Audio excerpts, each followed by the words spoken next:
Hello, very good evening. There's been more fighting in eastern Ukraine between pro-Russian rebels and government soldiers. It came as Germany's Chancellor Angela Merkel played down hopes for a new peace deal following a visit to Moscow. The plan calls for both sides to withdraw to a line of separation agreed last year, but Russia has shown no sign of supporting the initiative. Our chief international correspondent Lisa Doucette reports.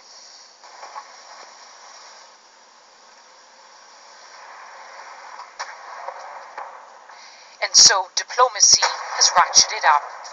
Last night, Germany's Angela Merkel and France's François Hollande flew to Moscow to discuss a way out with President Putin.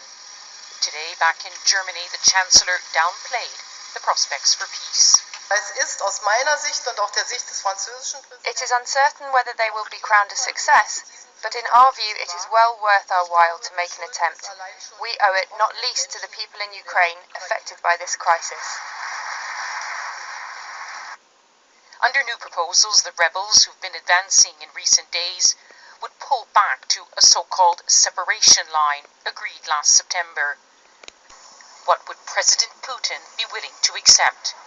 For the Russian leader, this crisis over Ukraine is part of his wider battle with what he sees as Western aggression in his sphere of influence.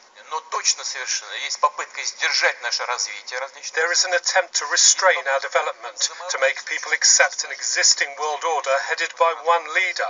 Such a world order will never suit Russia. But today in Munich, Ukraine's president had harsh words for Moscow.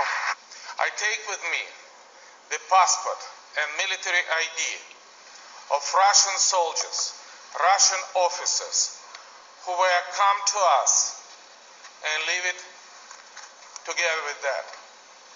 This is the best evidence for the aggression and for the presence of Russian troops. Washington says it's weighing up whether to send weapons.